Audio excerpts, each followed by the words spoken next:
Hi guys, welcome back. This is Dandelion Song, and we're going to decode this word because it's so important. Alright, so here we go. Short decode of this word, because we have the secret word, we have secret handshakes. Let's look at the word. We find 923 and 911 in so many words. I'm coming to believe that it's basically the structure of the English language. Alright, well, this is in simple gematria, regular placement code. This is a 23, 15, 18, and a 4. So the OR is always a 33. So I don't even write that down anymore. It's always just a 33, because that's what it adds up to. Although you can remember the original, because the reason why there is a Bride of Christ in there. Ooh. All right, this isn't going to be long. All right, OR 16 and 18. Oh, 15 and 18. All right, so you see the Bride of Christ, or you see the Phi, and you see the free. Okay, just want to show you that. And but that adds up to 33. So the individual, like I say often, there's no slop, no slop in this. It's actually astonishing. It's just a matter of understanding it. If you think there's some slop, there's just something that you don't understand, basically. Okay, so the center is a 33, the core is a 33, which is the Freemason. This is the 33rd degree, the first degree of thawing. Below this, everything's frozen. Your mind is frozen in programming. Above this, you have broken free. Then your outer layer here is 23 for W. In my intro and my outro, I show especially if you're new to my channel, I show the Pleiadian symbolism of the W. The Garuda bird and the Pleiadians often show themselves in a W, and this basically traces to the Egyptian, the way that they wrote the leg of the bull, and they put all the stars of the Pleiades in there, and they use this to point to the Star of Ra. So this is a star map code.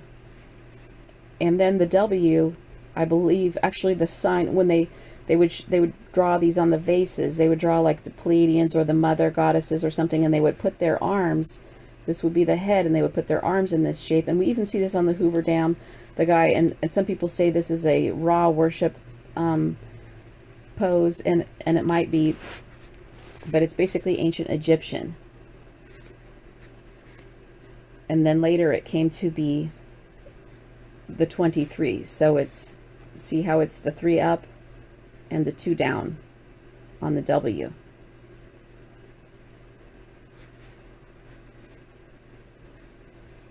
Okay, so anyway, on my intro and outro, there I show people with their hands raised, and that's to help you start to loosen up your visual code recognition of the letter W and what it has to do with the Pleiades and the Nephilim and the Garuda. It's more associated with the Garuda, which is the ancient race. One of the ancient, this is why we have, gods with bird heads, and this is why we have, cities of eagle people. Nippur was a city of eagles, and this is why we have an eagle on the dollar bill. Now the Garuda were a slave race of the Anunnaki, but they did intermarry, and the Garuda were perceived to be more benevolent, of course, than the Anunnaki. The Anunnaki were more serpent oriented, and the Garuda are more bird oriented. And so in Hindu, they show Vishnu being helped by Garuda birds, and it's an echo of Gandalf flying on the back of an eagle. And you may wonder, if you're new to my channel, why I have so many drawings of birds that I've found in cities on the ground, and also Isis. Isis' symbol is a bird. She changed into a kite, according to mythology, when she impregnated herself with Osiris. She has her symbol's also the owl, which is in Washington D.C., having a lot to do with the Capitol building. It's very current right now. Solomon's Temple, I just put up some videos on that. And her other symbol is the dove, which was taken more to be having to do with the Christ story in Cathar tradition, and the Vaticans went and killed all the Cathars, but they took the dove for themselves. But they always have the dove flying downward, and the Cathars had the dove flying to the side or upward.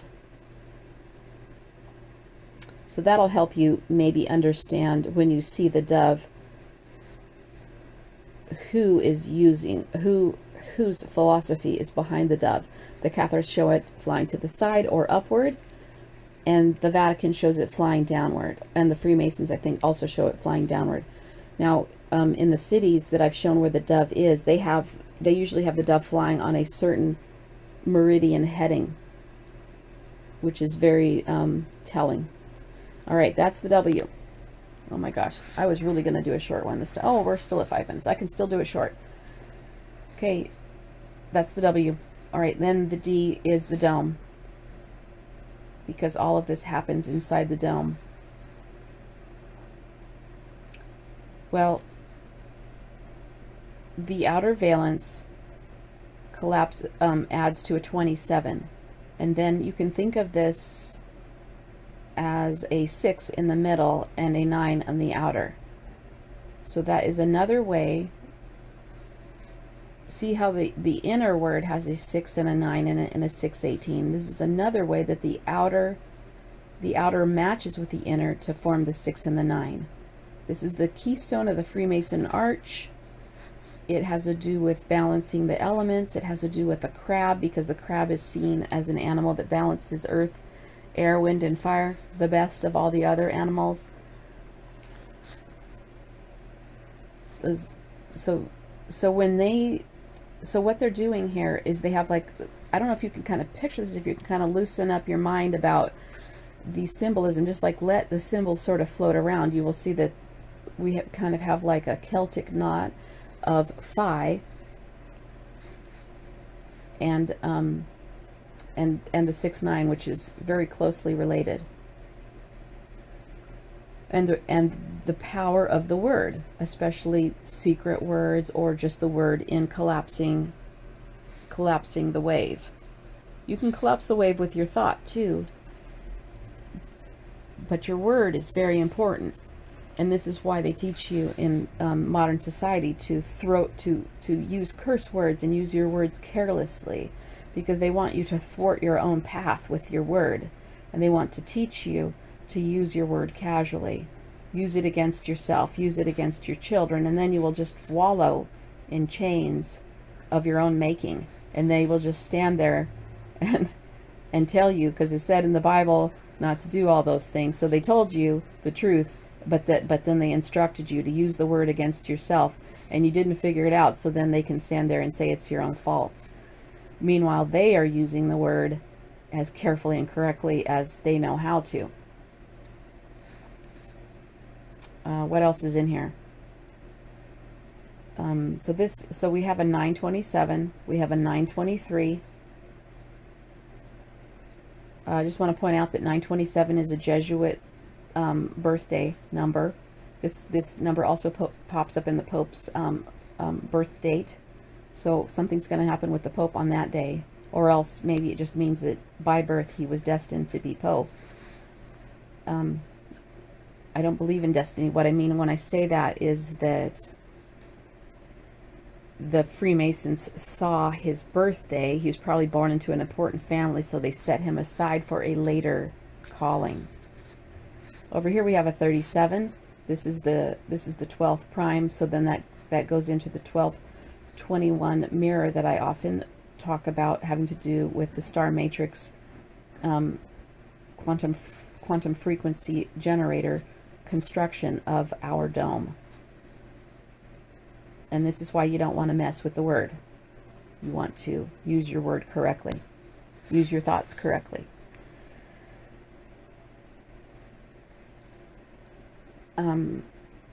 Let's just make sure. Okay, so if we add this together, all right, okay. Oh, there's a few things I'm just going to leave out.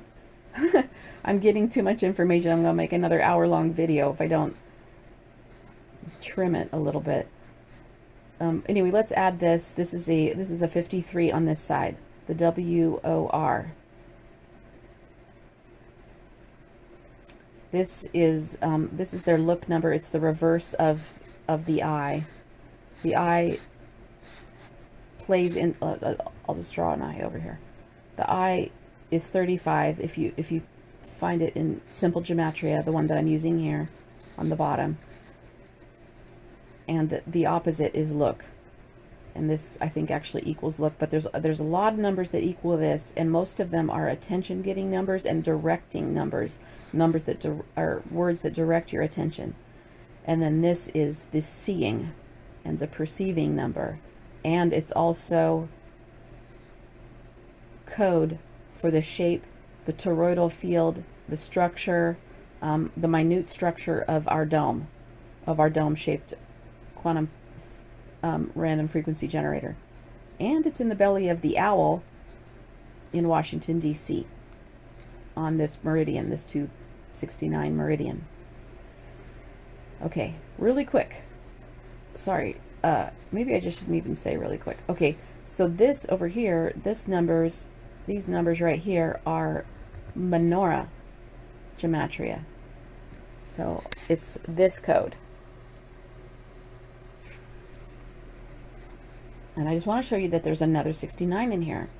And so this demonstrates the bridge between this code and the simple gematria code, and it just validates how important phi is and the 6 and how they see it as being I think like a ticket to freedom.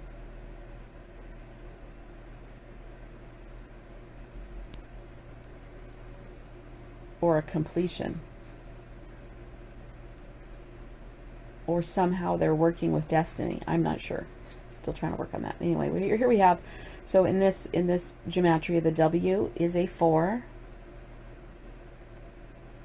I'm looking to make sure the J and the W are a 4. This is a 2. I think I remember it as BO, and LY are 2s. The R is a 5.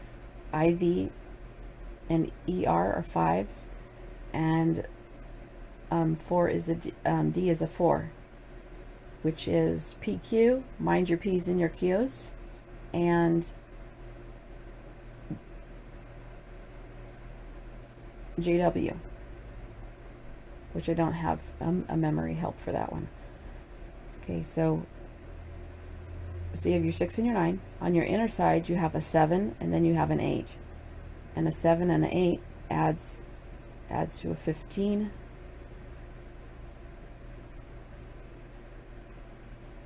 Which is, I'm blanking on this yesterday. K, elemental P, QRST, K, L, M, N, God, 15. What is the matter with my brain? Yeah, that's your O. Really sorry, guys. Which is another way of writing pi, because it's a circle. That's the circumference. Okay, I guess my brain needs a break. All right, so anyway, this is the word word, and I just bring all this to you so that you will take the word seriously and have an idea of how to find these deeper meanings in these words that we see so often. All right, thanks for listening. Talk to you later.